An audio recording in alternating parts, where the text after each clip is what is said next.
Bueno, buenas tardes. Esperamos unos minutitos que se vayan sumando todos los participantes y damos comienzo a este nuevo módulo.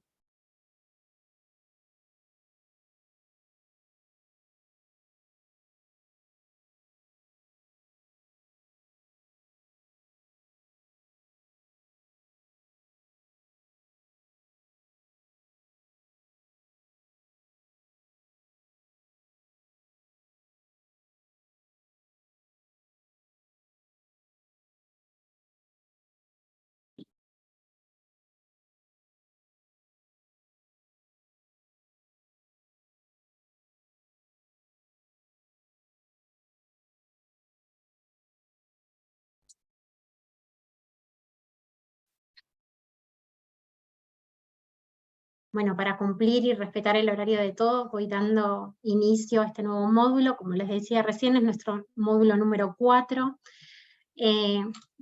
Vamos a abordar los temas de cuidados paliativos y directivas anticipadas a lo largo del transcurso de este mes. Hoy contamos con la participación de la doctora Lorena Petraca y la licenciada Graciela Suárez. Lorena es es médica internista acá del sanatorio, trabaja sobre todo en el área de cuidados paliativos, y Graciela es nuestra psiquiatra que nos acompaña en nuestras recorridas, en nuestros pacientes, y nos asiste a todo lo que sea a contener y acompañar en estos procesos. Les doy la bienvenida y si les parece bien, comenzamos hoy con la clase de hoy. Bueno, buenas tardes. Mi nombre es Lorena. Vamos a tratar de dar una introducción y algunas bases de las que consideramos que nos encontramos todos los días en el trabajo con cuidados paliativos. En primer lugar, queríamos hablarles de una palabra que vamos a nombrar muchas veces, que es el sufrimiento. Y hay muchas definiciones de sufrimiento. Una que siempre nombramos es la de Casal, que habla del sufrimiento como el malestar general que se da por la amenaza inminente de la integridad de la persona, y en su visión va a haber dos características. Una es, el sufrimiento va a tener un tipo de angustia que es propia, algo que le sucede a las personas y no solamente al cuerpo, porque muchas veces hablamos de dolor como sufrimiento, pero el sufrimiento va a abarcar mucho más allá que el dolor físico. Y está definido como una pena que se experimenta una persona y que incluye todas las esferas: la emocional, la física, la ambiental, la sociocultural, la cognitiva y la espiritual. Con todo esto, lo que queremos decir que cuidados paliativos va a ofrecer una respuesta al sufrimiento en todas las esferas. Obviamente sabemos que no podemos llegar a un nivel cero de sufrimiento, pero así intentar a trabajar en todas las esferas que lo generan. Hay varias definiciones de los cuidados paliativos y en esto no queremos hacerles perder tiempo. Sí nos basamos en la de la OMS y en la de SECPAL. SECPAL es la Sociedad Española de Cuidados Paliativos. Ambas definiciones tienen un denominador común, que es para pacientes con patologías avanzadas, sin expectativas curativas en las mayorías, pero con una actitud proactiva por nuestra parte. Es el desterrar esa frase, bueno, no hay nada más que hacer, ahora vamos a pasar a cuidados paliativos. La idea de los cuidados paliativos es incorporar a los pacientes tempranamente en este seguimiento, trabajar en equipo, trabajar con el médico de cabecera, con el oncólogo, con el neumonólogo, dependiendo la patología del paciente, y trabajar tempranamente y acompañar en terapias curativas también. Si es un paciente que va a hacer quimio o radioterapia, el paciente puede estar acompañado por un equipo de cuidados paliativos. Los objetivos del trabajo van a ser el confort del enfermo y la familia, proporcionar una buena calidad de vida y una buena calidad de muerte. Muchas veces nos pasa que dicen, no, todavía el paciente no está para morir, por eso nos llamamos a paliativos. Bueno, la idea es acompañar durante el proceso diagnóstico de enfermedad y en las diferentes etapas. Las bases terapéuticas están dadas en la atención integral, como decíamos, no solo en lo físico, sino también en lo emocional, en lo social, en lo espiritual y en lo familiar. En este caso, el enfermo y la familia es la unidad a tratar. El sufrimiento va a sobrepasar al enfermo, va a sobrepasar a la familia. El principal cuidador, que ahora lo vamos a hablar con Graciela también, prestar atención, entender también el sufrimiento, y siempre la base va a estar en promocionar la autonomía y la dignidad, contando con el enfermo a la hora de instaurar un tratamiento o de suprimir lo que serían que esto lo vamos a ver con el doctor Ravioli, las decisiones anticipadas o la adecuación del tratamiento al estado del paciente. Los instrumentos básicos, el principal en los cuidados paliativos es el control sintomático, el apoyo emocional, la comunicación. Y la comunicación tiene que ser con el enfermo, con la familia y con el equipo. Y con el equipo estamos hablando de los que trabajamos en el día a día, de los médicos de cabecera, del médico en el cual más confía el paciente. Generalmente en los pacientes oncológicos va a ser el oncólogo. ¿Qué pacientes van a entrar a cuidados paliativos? Siempre, en primer lugar, se hablaba de los pacientes oncológicos, y en los pacientes oncológicos en estadio avanzado, paciente premuriente. Bueno, abarca a los pacientes oncológicos, pero ahora cambia un poquito el paradigma porque es precozmente. Precozmente o en el curso de la enfermedad, no el paciente que está en etapa premortem, ¿no? Enfermedades cardiovasculares avanzadas como la insuficiencia cardíaca, pulmonares crónicas, EPOC, neurológicas progresivas, Alzheimer, ELA, enfermedades renales, la insuficiencia renal, HIV avanzado, enfermedades como la enfermedad de Parkinson, enfermedades hepáticas avanzadas, pacientes geriátricos con alta fragilidad que pueden o no tener estas patologías que estamos hablando, pero que bueno, que ya sabemos que tienen muchas comorbilidades. Y pacientes que no cumplen con estas definiciones, pero que bueno, que tienen comorbilidades.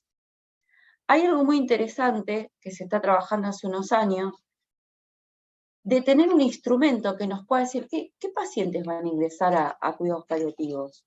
Y hay un instrumento que se llama, es muy largo, esto bueno, lo podemos encontrar o nos pueden escribir después si quieren que profundicemos, que se llama la escala de Neck-PAL, que es un instrumento. Este instrumento se basa en una pregunta, que es una pregunta intuitiva, la pregunta sorpresa. Esta pregunta se la puede hacer el médico, el enfermero, el kinesiólogo. La pregunta es, ¿a usted le extrañaría o a vos te sorprendería que este paciente que me estás contando, que estamos viendo, pueda fallecer en el año que sigue a partir de ahora?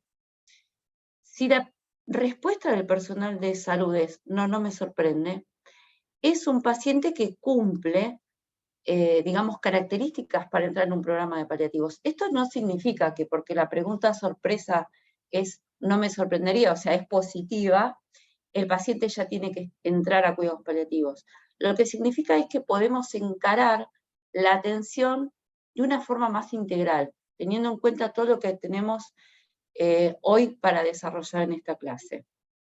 No solamente tiene que ser sí la respuesta, sino que se tienen que dar algunos de los otros puntos que tienen que ver con las necesidades paliativas, familiares, profesionales, sociales, pérdida funcional, para eso tenemos escalas que les podemos recomendar, pérdida nutricional, multimorbilidad, uso de recursos, pacientes que se reinternan en varias oportunidades, o una enfermedad avanzada. Esta escala, con la pregunta sorpresa, no significa que el paciente no va a entrar a un tratamiento. Si es un paciente reciente diagnóstico de una enfermedad oncológica y el oncólogo nos dice, bueno, mira, tiene chances que con la quimioterapia, no significa que vamos a contraindicar o a sugerir contraindicar. Significa que le vamos a dar otra mirada al paciente. Tampoco significa que este paciente no va a ir a una terapia, ni que no se va a tener un BNI de soporte. Significa que hay otra mirada. Es un buen instrumento que no es negativo, al contrario. Lo que hace es pensar que a 12 meses esa pregunta intuitiva de que el paciente puede fallecer va a requerir que contengamos la situación de otra forma.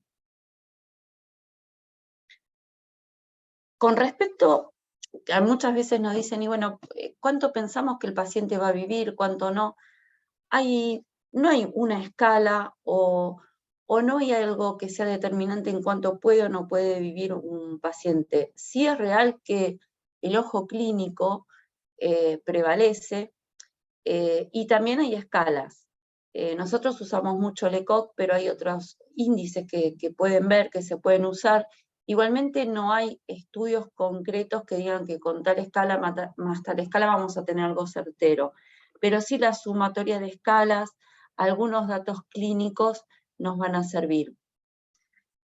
En los pacientes que vamos a tener que tomar decisiones, que vamos a tener que pensar con los colegas, con otro personal de salud, con kinesiología, con enfermería, para tomar decisiones tenemos que tener en cuenta la situación biológica y psicológica del enfermo, los deseos de ese enfermo, y que esté bien informado, que ahora vamos a hablar con Graciela, porque muchas veces nos pasa que el paciente no está bien informado, y sumar lo sociosanitario, el nivel de dependencia del paciente, la situación económica de ese paciente, la red formal, que vamos a ver lo que es cuidador formal e informal, y la familia. Dentro de la valoración de los síntomas, y los que hablábamos de los estimadores de supervivencia, ahí están todas las escalas, que bueno, las que más usamos en clínica es el Karnofsky, después hay otras escalas, el ECOG, que no lo nombramos ahí, pero lo vamos a nombrar más adelante, que en realidad el ECOG se empezó a usar los oncólogos para ver qué pacientes eran candidatos o no según su funcionalidad para la quimioterapia. Y hay predictores, por ejemplo, algunos síntomas del síndrome caquexia-anorexia como predictor de supervivencia. La disnea es un síntoma que habla de supervivencia, el delirium y cualquier alteración cognitiva. En la atención médica, ¿qué vamos a buscar? Controlar los síntomas, buscar confort, pensar siempre en los principios de beneficencia, no maleficencia, tener una comunicación fluida, respetando la autonomía. O sea, una de las cosas, primero nosotros tenemos que saber qué sabe el paciente acerca de su enfermedad y hasta dónde puede saber. ¿Qué sabe la familia y qué quiere el paciente que la familia sepa o no? Siempre hablando de un paciente que cognitivamente está bien, ¿no? Prever complicaciones, la valoración física y psicológica, detectar necesidades, la valoración psicosocial, por eso hablábamos anteriormente de lo económico tiene mucho peso. ¿Quién va a cuidar a ese paciente? ¿Cómo se va a manejar? ¿Qué recursos puede usar esa familia? Eliminar el sufrimiento lo más que se pueda, entonces va a ser una atención plurifactorial, y atender a la familia de forma multidisciplinaria. Con respecto a la familia, tenemos que reconocer temores y dudas, informar pacientemente, facilitar el contacto con todo el equipo, prevenir la sobrecarga del cuidador y enseñar métodos y técnicas de cuidado, que eso va a hablar más la licenciada. Bueno, acá tenemos muchas definiciones y queríamos hacer hincapié con Graciela cuáles son los derechos para nosotras de nuestros pacientes. El derecho a vivir y a morir con serenidad, el derecho a rechazar tratamientos que no solo prolongan la agonía, aun en el caso que la vida se vea cortada, el derecho a rechazar cualquier tratamiento médico, aunque ese rechazo conduzca a la muerte, el derecho a manifestar voluntades anticipadas sobre el proceso de morir, con carácter vinculante para terceros, y el derecho a obtener un tratamiento paliativo del dolor y de todos los demás síntomas durante el proceso de la enfermedad y la muerte. Pero bueno, todo lo que tiene más que ver con directivas lo va a explicar muy bien el doctor Ravioli. ¿Cómo vamos a evaluar? La evaluación va a ser un proceso interactivo personalizado. Vamos a identificar las necesidades, los problemas, los proyectos significativos y los recursos de nuestro paciente. La información tiene que ser concreta, concisa y completa. ¿Cómo vamos a evaluar? La entrevista puede ser de dos formas, una entrevista libre y una entrevista con instrumentos estructurados, que son los que vamos a ver más adelante. Primero hacemos una valoración al paciente y lo invitamos al paciente y a la familia a que nos armen una lista con preguntas. Acá lo que yo quisiera agregar, que en esta primera entrevista que tenemos, el paciente está cambiando de dispositivo. Viene un dispositivo que puede ser domiciliario o de un geriátrico, y pasa este dispositivo asistencial en un sanatorio. Lo que tenemos que hacer es escucharlo, acercarnos al paciente, respetarlo, ir despacio y tratar de vincularnos desde la confianza y el respeto. Y sobre todo, escuchar. Tenemos que aprender, más que nada, a escuchar, y lo observacional, que es muy importante. Cómo ese paciente se dispone en la habitación, quién está a su lado, el cuidador, sentarnos para hablar con él, tomarnos nuestro tiempo. Los pacientes en cuidados paliativos necesitan tiempo. Tiempo de ellos y también nuestro tiempo. Bueno, entonces aquí vamos a evaluar al paciente, a la familia y al equipo. Acá lo fundamental es el lenguaje, ¿no? Cómo nos comunicamos con él, cómo vamos logrando ese vínculo de confianza, cómo nos acercamos. Y hay algo que hay que tener muy en cuenta, el trabajo corporal. El que está sufriente es el cuerpo. Hay una alteración del esquema corporal, como sabemos los psicólogos. Ese paciente ya no es el mismo, ya está en un proceso de duelo. Y esto de tocarlo, acariciar su mano, respetar sus silencios, respetar si mira o no mira, todo eso es importante. Pero el cuerpo también, y nuestro cuerpo, también ayuda al sostén del paciente.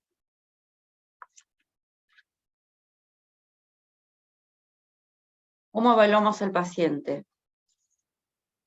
Hay, como decíamos hoy, muchos instrumentos, muchas escalas. Siempre lo que se aconseja es buscar el más sencillo, el que no sea más fácil en el día a día, con los tiempos acordados que uno puede tener en la internación, y más acordados en un consultorio todavía, ¿no? Tenemos que ver la parte física, la función cognitiva. No es lo mismo un paciente que cognitivamente está lúcido que un paciente que en una enfermedad crónica avanzada puede tener deterioro cognitivo, puede tener delirium.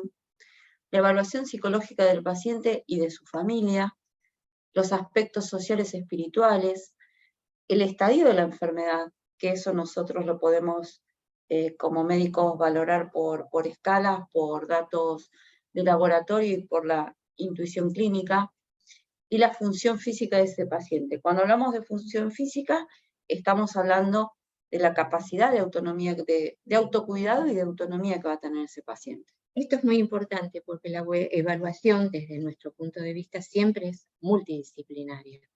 Somos un equipo trabajando. Que además esta evaluación es histórica porque nos ponemos en contacto con el equipo tratante, el que derivó al paciente a este dispositivo asistencial.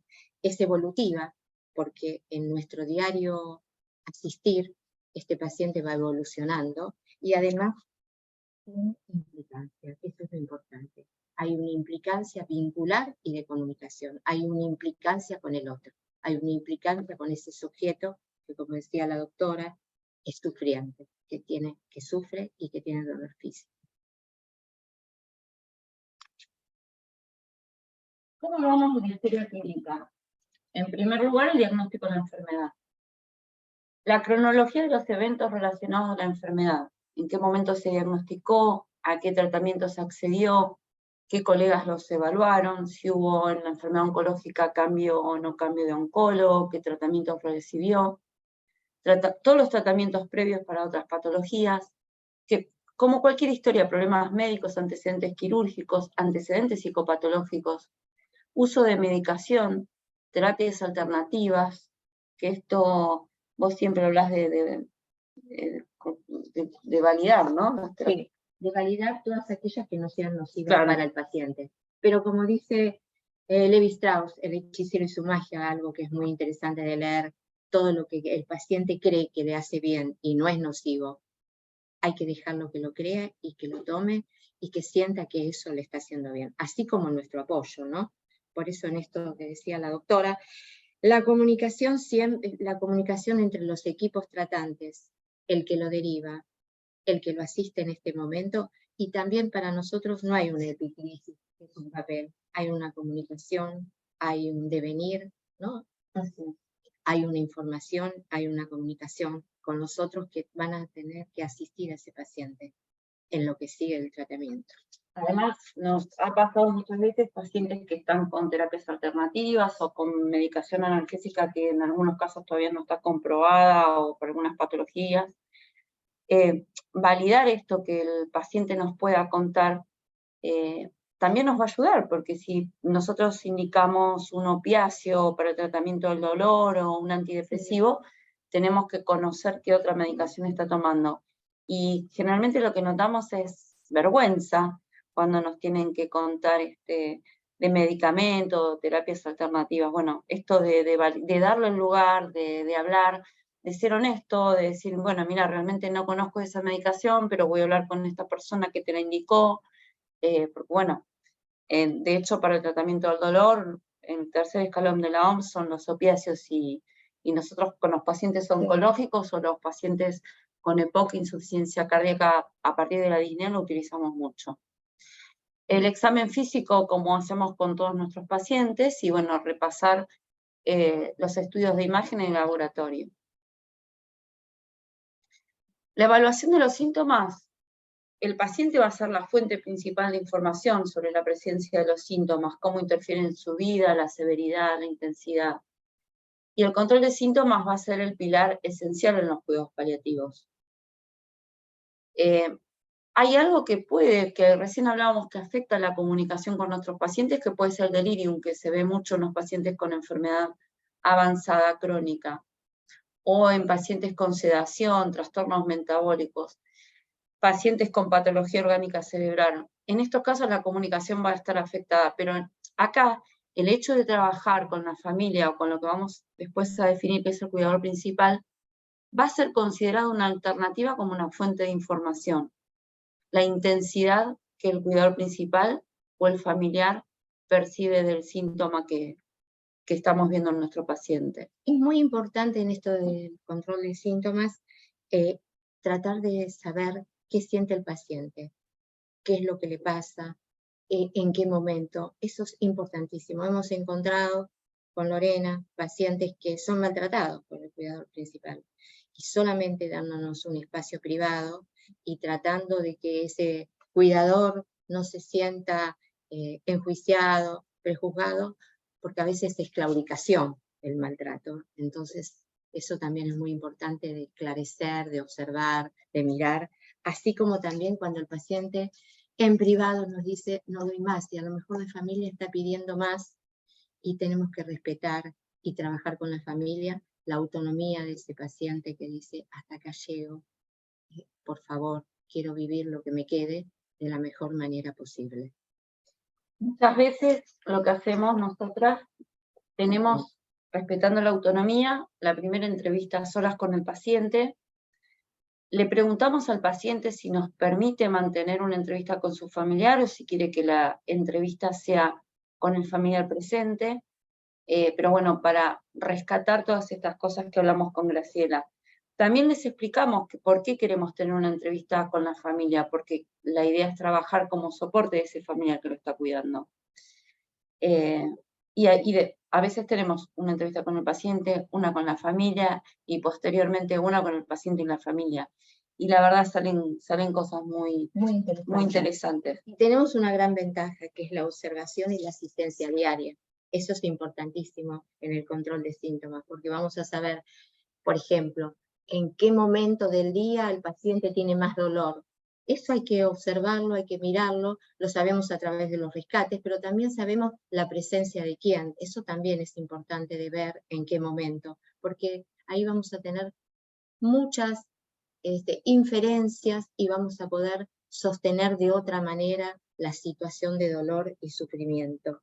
A veces es mucho la exigencia de la familia con respecto al paciente o la demanda de la familia con respecto al equipo, y a veces también el paciente demanda lo que no puede, porque lo que está perdiendo es su autonomía, que es lo más importante que tenemos todos. Y esto tenemos que saber en qué momento y de qué manera.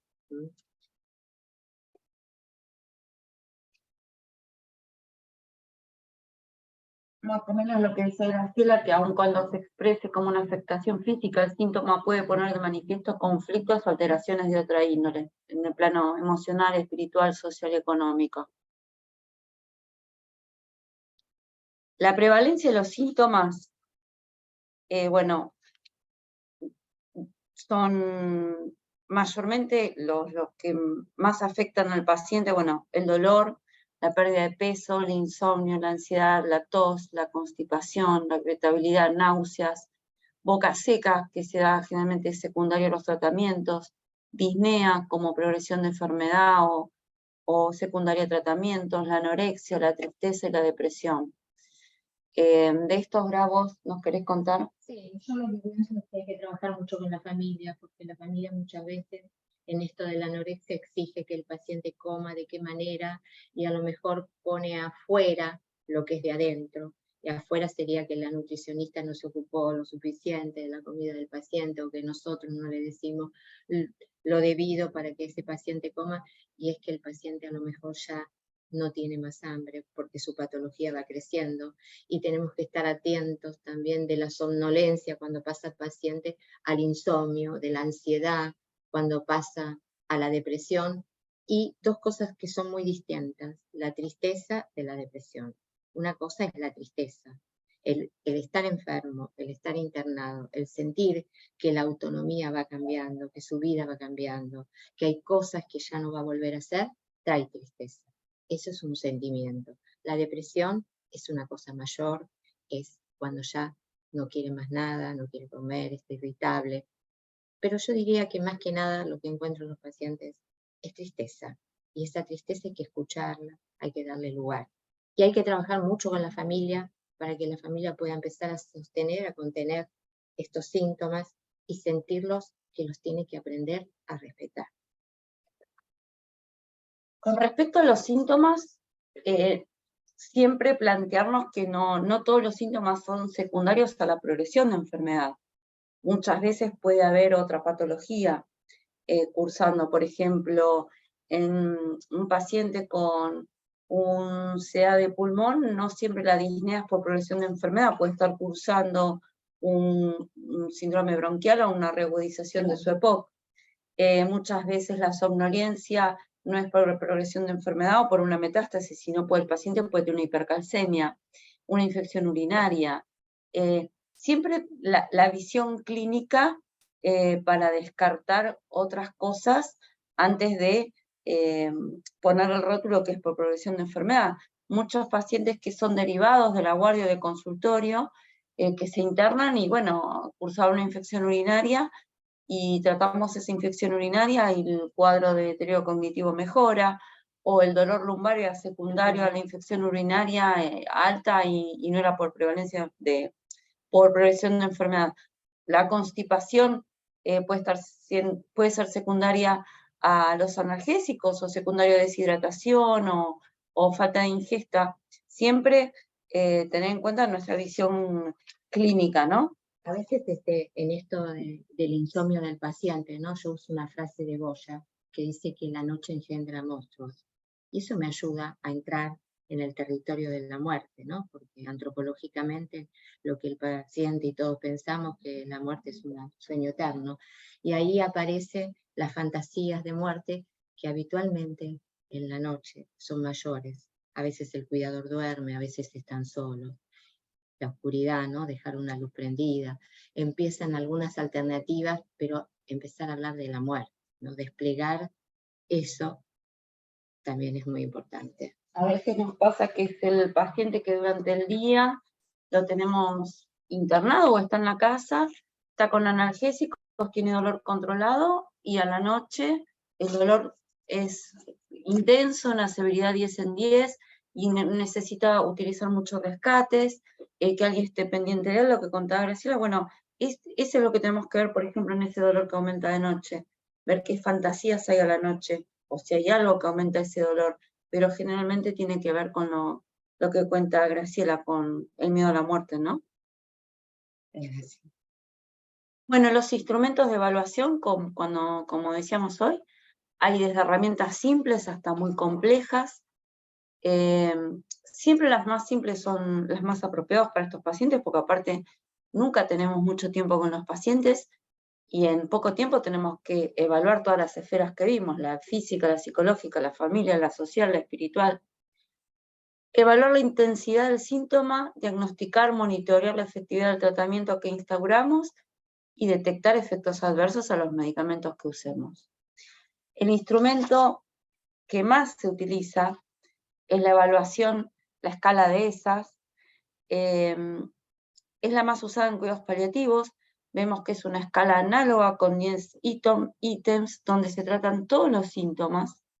Y nosotros lo que le vamos a decir al paciente es que vamos a usar una escala del 0 al 10, donde 0 es nada y 10 es la peor intensidad. Siempre rechequemos que se haya entendido esto, porque nosotros, bueno, hablamos de escalas de números y quizás el paciente entiende que 10 es nada y 0 es el peor dolor. Entonces rechequemos si esto lo explicamos bien y si el otro nos pudo entender. Y además mirar qué significa cada cosa, ¿no? En este momento hay internado un paciente que está en la última etapa y come mucho, pero para él es la fantasía de vida, es esta fantasía de salud y enfermedad.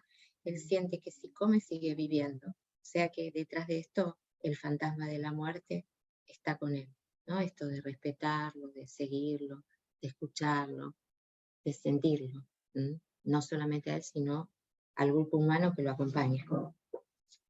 Esta escala, lo ideal es que la hagamos en la primera entrevista, si la hacemos en consultorio, en pacientes internados, si están con deterioro cognitivo, podemos hacerla con el cuidador principal, con el familiar, para tener una noción de los síntomas. Y si este paciente nosotros pensamos que tiene delirio, que es lo más habitual que se da en los pacientes paliativos, tenemos una escala que es muy sencilla, que es el test de CAM, donde tenemos 4 puntos. Primero, el delirio se va a caracterizar porque es de un comienzo agudo y fluctuante en estado mental. Si es un paciente que hasta ayer la familia lo veía bien, de repente en algún momento del día lo vieron mal o lo vieron desorientado porque no es permanente, es fluctuante. O sea, a veces entra un colega y lo ve lúcido, orientado en tiempo y espacio, lo ve el segundo colega en la internación y lo ve perdido, lo ve confundido. Eso es lo característico, que empieza de forma aguda y que es fluctuante en el día. Segundo, la inatención. Esto nos pasa frecuentemente, que estamos en la habitación, nos sentamos a charlar y de repente nos damos cuenta que el paciente no tiene esa atención. Si estamos hablando de él y está mirando por otro lado, o se concentra con el televisor, toca algo en la sábana, son cosas características, ¿no? Sí.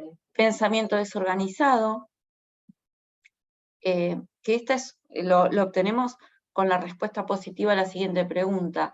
¿Ha sido el curso del pensamiento desorganizado incoherente? ¿Hubo algún momento que fue desorganizado incoherente? El flujo de la conversación, las ideas, si se desvía o no del tema que estamos hablando. Y bueno, para el diagnóstico de delirio o de síndrome confusional agudo, requerimos la presencia de 1 y 2, del comienzo agudo fluctuante, de la inatención, y puede estar presente 3 o 4. Con esto ya tenemos diagnóstico de delirio. Y es para nosotros el más fácil y el más completo.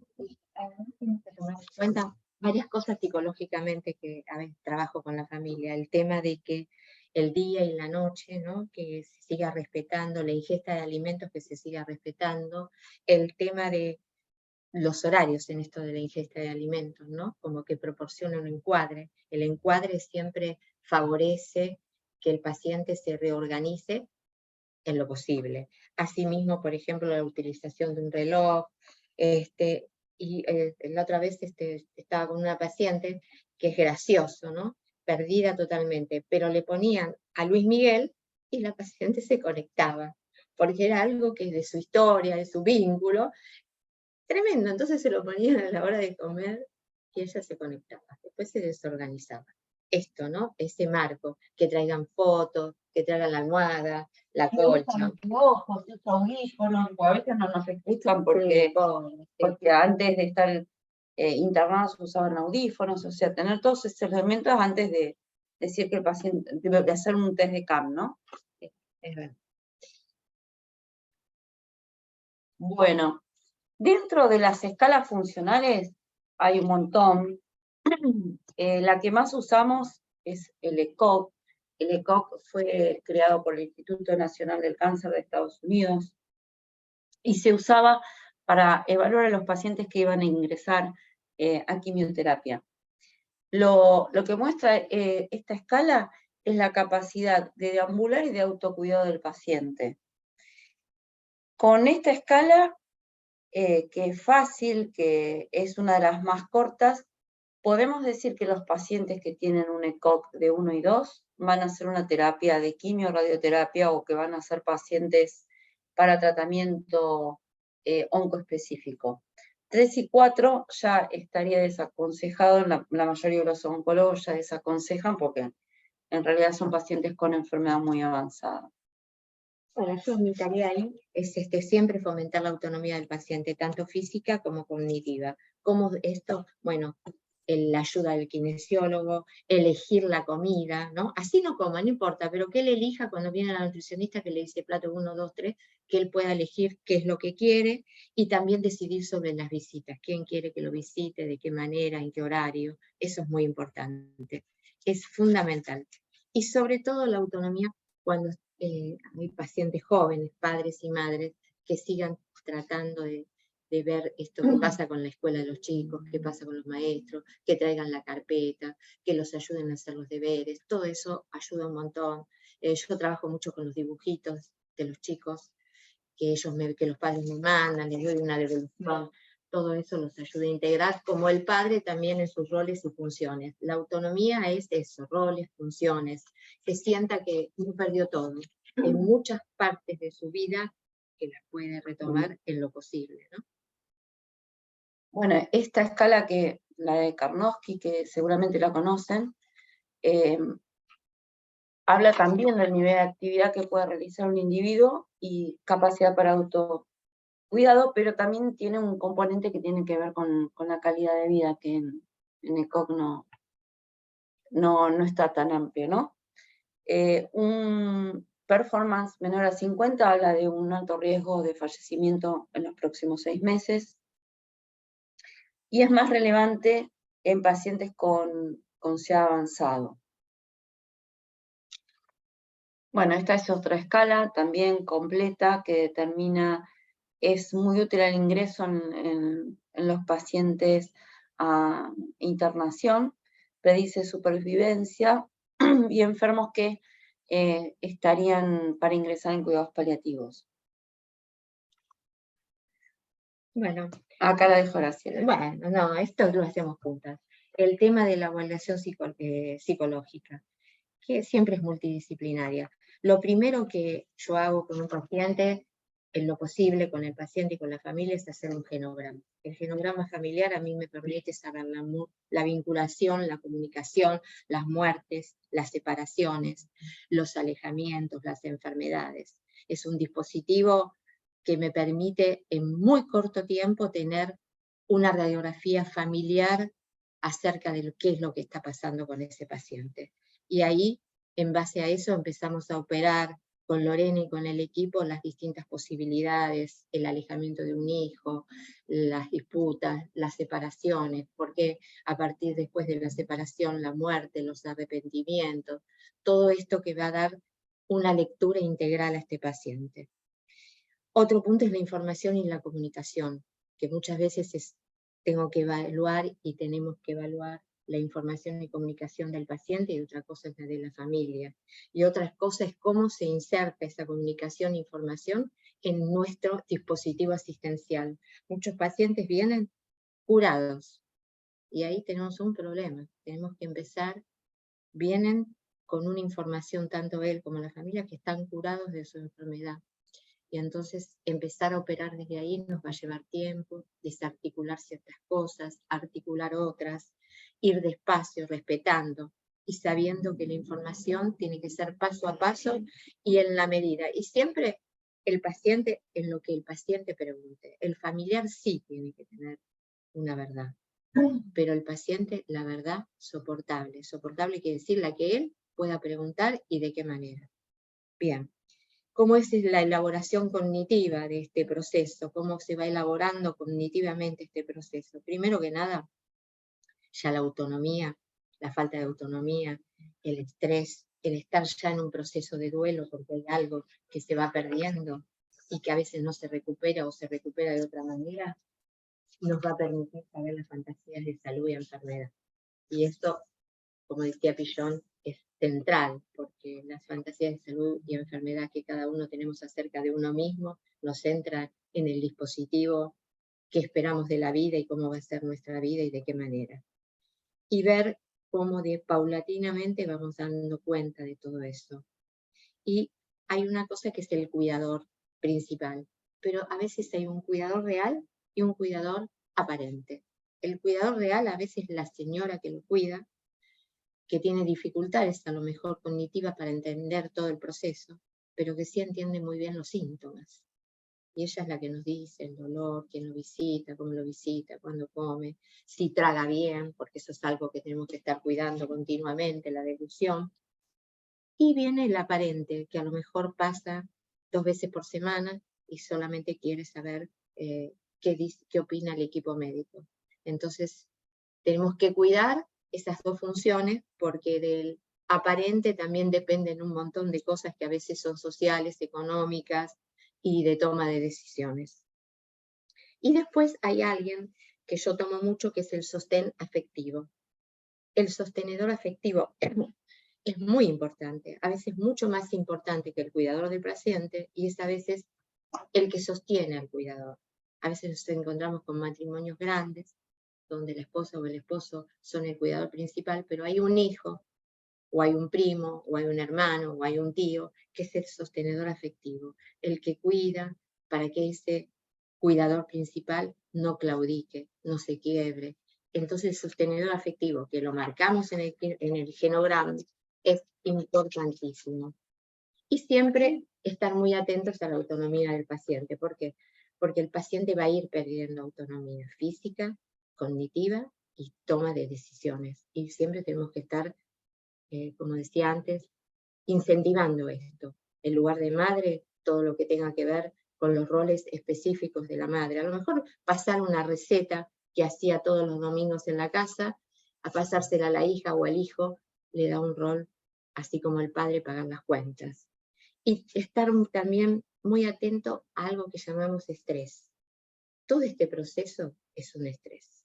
Todo este proceso implica estrés. Todo este proceso implica una carga de sentimientos, una carga afectiva, una carga de conductas, sentimientos que a veces son ambivalentes por el dispositivo familiar, cómo se fundó y cómo se explaya y cómo se dice, pero el estrés no es distrés. El distrés es cuando esto se acentúa, tiene mayor carga, es más pesado. Por ejemplo, la claudicación, cuando el paciente pasa de la ansiedad a llorar, a tener episodios de pánico, a la irritabilidad, a contestar, a no aceptar, a maltratar. Bueno, eso ya estamos en el distrés. Y hay algo que se llama eustrés, que es el estrés positivo, que es lo que siempre tratamos de rescatar y trabajar con el cuidador del paciente, con el sostenedor afectivo, que es la adaptación a toda esta situación y cómo esta familia va implicando una red de contención, una red de roles, una red de funciones para evitar la claudicación. Bien. Y digamos que las familias tienen que sostener a veces lo insostenible, porque a veces hay maltratos que se gestaron y como dicen los hijos, ¿cómo voy a ayudar a alguien que me maltrató toda la vida? Bueno, pero a lo mejor no lo pueden ayudar ellos, pero podemos implementar un tercero que pueda ayudar a ese paciente a llevar mejor sus últimos momentos o los momentos que le queden de vida.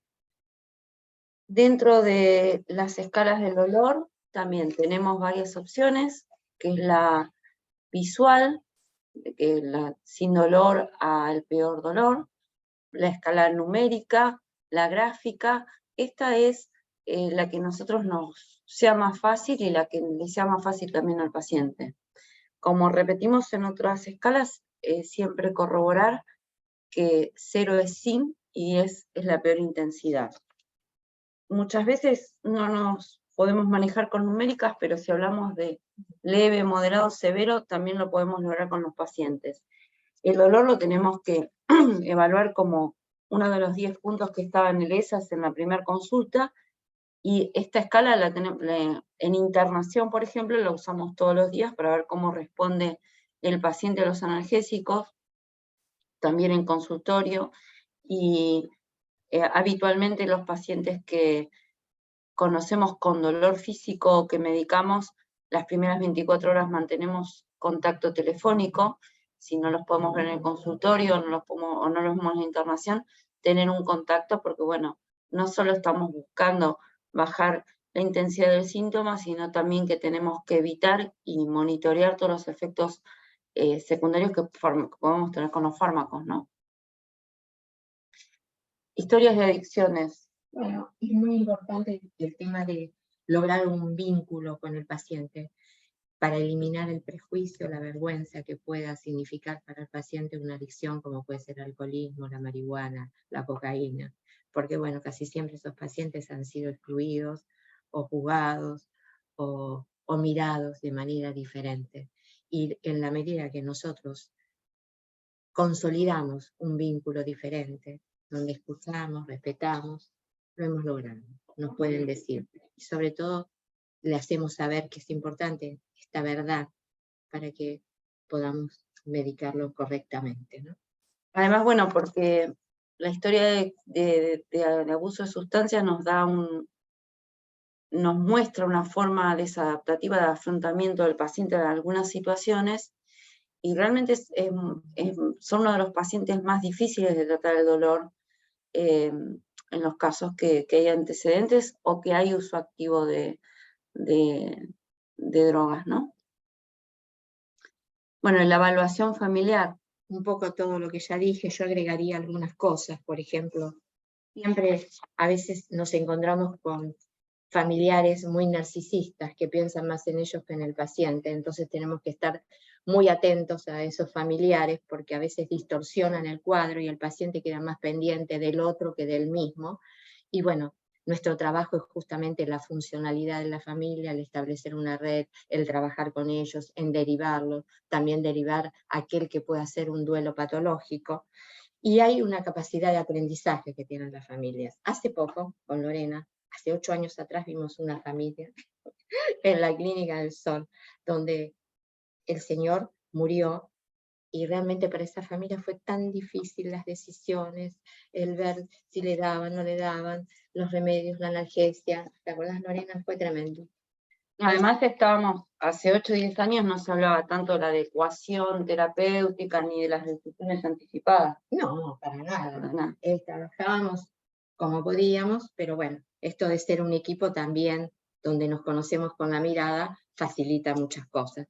Y entonces esta gente, bueno, va tomando decisiones y todo, y trabajamos mucho con la esposa el tema de las decisiones anticipadas, para que los hijos, bueno, este año se interna ella. Contalo, Lore. Ella se interna, no sabía la hija que nosotros estábamos acá en el Sanatorio Fino Quieto, e ingresaron con todas las directivas anticipadas por escrito, ante un escribano lo había hecho, o sea que fue mucho más fácil trabajar, pero demandó mucho sufrimiento para esta familia porque era un momento donde no se hablaba mucho de la adecuación, o que la familia entendiera la autonomía del paciente a rechazar un tratamiento. Esta señora era una paciente POC que ingresó por una fractura de cadera, por caída de propia altura. Como ella ya tenía las directivas anticipadas, decidió que no se iba a operar. Rechequeamos esto con ella, le dijimos, bueno, ¿realmente no te querés operar? No me quiero operar. Bueno, la paciente estuvo acá en el sanatorio, falleció por otra cosa que no tenía nada que ver con la fractura de cadera, pero bueno, su hija mucho más tranquila porque con la mamá pudo lograr lo que no pudieron con el papá, ¿no? Y además, esta mujer cuando nos vio, estaba tan contenta porque en el tema del respeto, ¿no? No porque la íbamos a ayudar en esto, pero sino el tema del respeto, que eso es muy importante.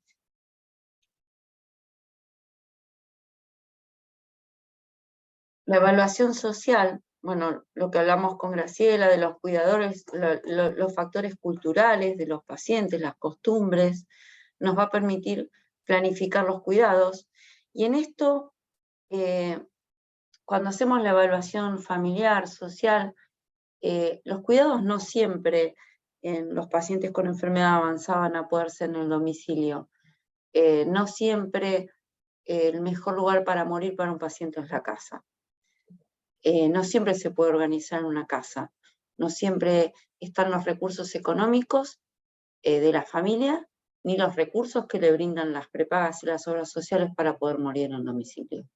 Entonces, hay una frase que el mejor lugar donde puede morir una persona en su casa, no estamos de acuerdo con eso. El mejor lugar o el lugar donde puede morir es rodeado por sus afectos, con la contención necesaria, con el tratamiento apropiado. Ese es el mejor lugar que nosotras consideramos que es. Y bueno, la última, la evaluación espiritual, que siempre creímos, Nogra, que era solo lo religioso. No es solo lo religioso. Te escuchamos, Braque, vos. Las dos sabemos de esto. El tema es el ser en el mundo, es aquel como uno se desplegó en el mundo. Yo siempre digo que como uno vivió, también uno muere. Como uno sembró, como uno cultivó, como uno honró la vida, como uno reconstituyó los afectos, como en ese momento también de la vida uno trata de reconstituir, trata de estar con el otro, trata de reconciliarse, trata de dejar un mensaje. ¿Cuántos mensajes hemos recibido?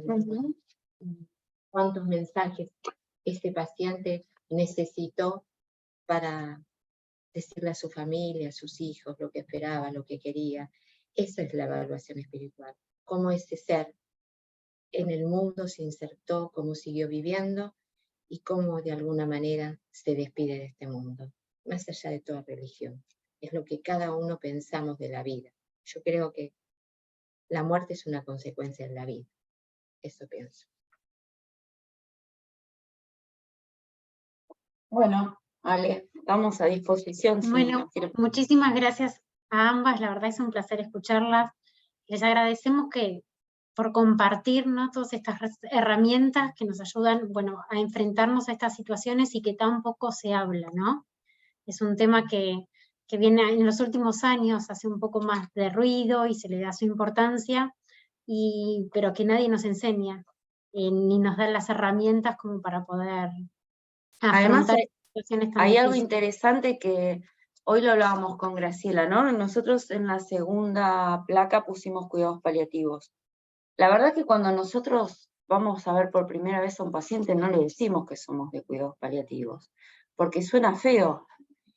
Asusta, ¿no? Como que asusta. Es lo último, ¿entendés? Te miran y te dicen es lo último. Cuando das morfina te dicen, bueno, ya está. Entonces nosotros decimos que somos de control de síntomas, que somos un equipo que acompaña a los pacientes con patologías oncológicas o con patologías crónicas. Y hay trabajos, y hay un médico argentino que está en Estados Unidos, el doctor Bruera, que de hecho a su consultorio le cambió el nombre. En el Hospital Austral también el servicio de cuidados paliativos no se llama cuidados paliativos. Esto que decís vos, Ale, también hace unos años que se está pensando en decir, no, cambiar el nombre, ¿no? Porque también al colega le cuesta derivar, decir, bueno, te mando con los de paliativos. Es como soltar a lo último que hay. Tal cual, para el paciente y para la familia es... Sí, muchas veces la familia no ven y dicen, no le diga que es de paliativo. Y nunca nos presentamos con esa palabra. Sí, la palabra surge en las entrevistas que hablamos de lo que es paliar el síntoma, claro. Y ahí explicamos por qué es paliativista, pero después de varias entrevistas. Bueno, la verdad que fue un placer poder escucharlas, les agradecemos a todos por haber estado acá con nosotras. El 22 de agosto nos volvemos a encontrar, en esta ocasión, bueno, como les dije anteriormente, con el doctor Julio Ravioli. Él, para completar este módulo, nos va a hablar un poco de directivas anticipadas, y bueno, también va a ser un honor poder escucharlo. Sí, Quiero respetar el tiempo de todos. Creo que, bueno, no hay preguntas, sí hay agradecimientos, así que para vos, Lori, y para Gra, por haber estado con nosotras. Cualquier pregunta o cualquier duda sabe que nos pueden escribir al mail del sanatorio, a docencia@sanatoriofinoquieto. Si alguien quiere compartir la clase o volver a verla, están todas subidas en el YouTube del sanatorio para que estén accesibles para los que no pudieron ver esta o alguna clase anterior. Bueno, buenas noches a todos y nos volvemos a encontrar el 22 de agosto. Gracias a todos. Chao. Hasta luego. Buenas noches. Buenas noches.